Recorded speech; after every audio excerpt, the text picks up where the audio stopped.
very happy to welcome you to the gallery. Old friends who I haven't seen in an awfully long time, some new friends, Miguel and Gala, who are from Peru and are here for 2 years working with the Toronto Biennial, of which Susanna is a director. And they happen to be living next door to us, which means that we'll be spending a lot of time with you. So welcome, I'm delighted to welcome you. I'll make this fairly brief. I just wanted to point out a couple of things. Some of you know very well the history of printmaking in the North. For those who don't, I'll just give you like a 2-minute background. It started in 1957, 58, where the Inuit were curious about reproduction, on cigarette packages and things. And so they began doing stencils, and we have a 1960 stencil in the show, which is in the back. And then stone cuts, they learned from Japanese woodcut studios, but there's no trees in the Arctic and very little wood, so they just used local flat stone. So it began in, the first collection was 59, all stencil and stone cut, some lino cuts, and then it just, over the years, became more and more sophisticated. So what you see on the walls here is, this is the original, procedure where, in fact, this is a good one to show. At this point, some artist actually carved out of the stone all those little lines so that there would be, it's relief printing. And at this point, and that was, look at how delicate that is. And at this time, they actually only went down on the stone once. So they had to do all the color at the same time. The one to the right is a stone cut and stencil, because the color was too important before they learned to register and be able to put, different colors, put the paper back down. So the stone cut part of it would be, the black lines, but this would all be stenciled in. So they were very, very good at doing that. And the one thing about Dorset Prints is that they are absolutely perfect. Like, there's a quality control to them and a master printer approach to it.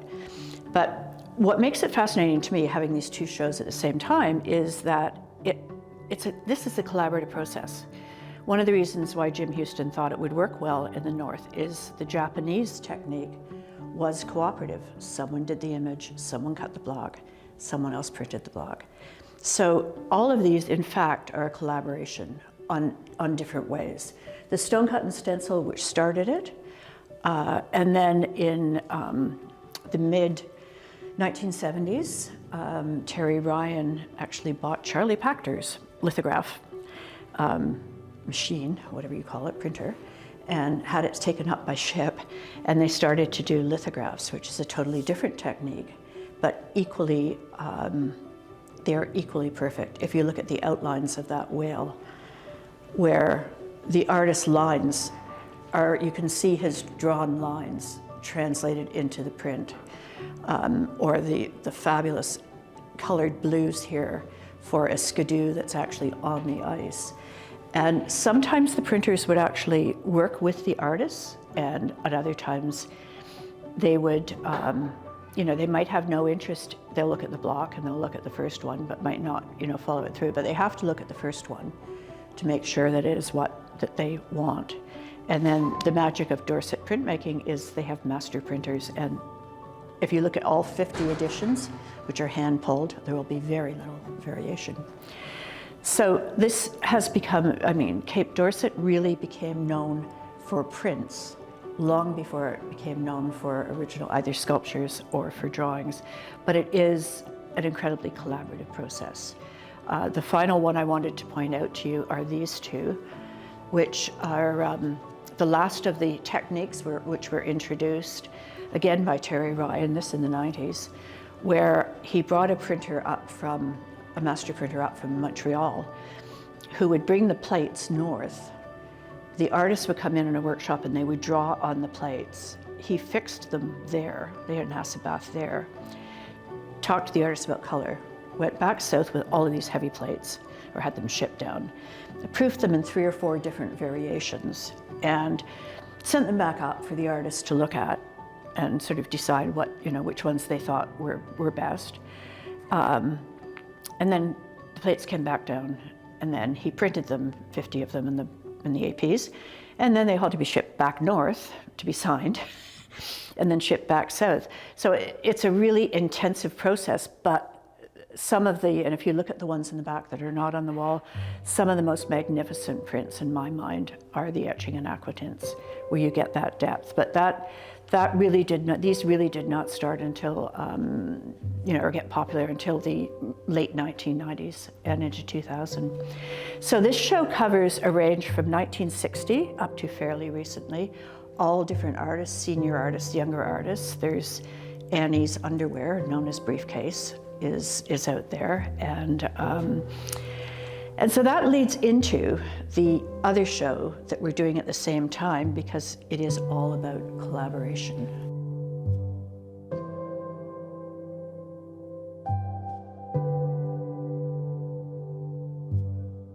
This idea of collaboration, which works very well with the prints, really never happened with the drawings, because the women artists in particular did their drawings at home. They had children to take care of, or grandchildren. And so they would take their works into the studio, because there's a drawing studio, just to sell them. And they really didn't interact. So a new arts advisor 2.5 years ago pre-COVID, arrived. In fact, the poor guy from Ireland got stuck there for 2 years without coming out, which from Ireland to Cape Dorset for 2 full years is tough. Anyway, he was fascinated by the fact that it was a studio and it was all collaborative with the prints, but many of the artists didn't work together. And they kind of like ships passing in the night. Some of them, Shivana Ashuna is in the studio every day. There are 2 others who are in the studio every day, but everybody else comes and goes. So he went back to that surrealist idea, which was called Exquisite Corpse. Why, I have no idea.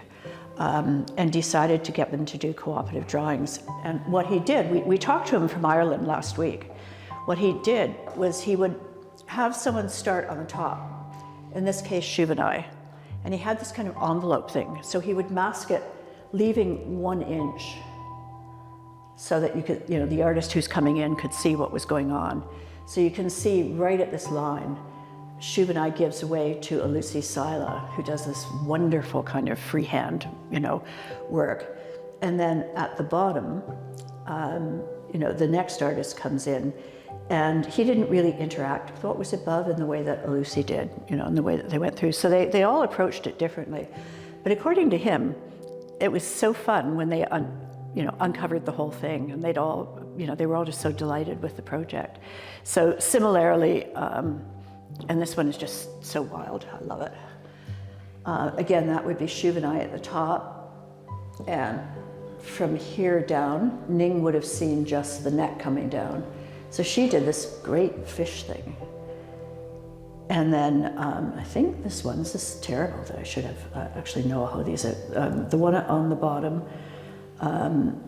came in, the Sipudagu, and came in and did the bottom part. So it was just an experiment. That one is fabulous with Shivana and Ahavaval Manami. So again, the idea was to get them collectively to work together.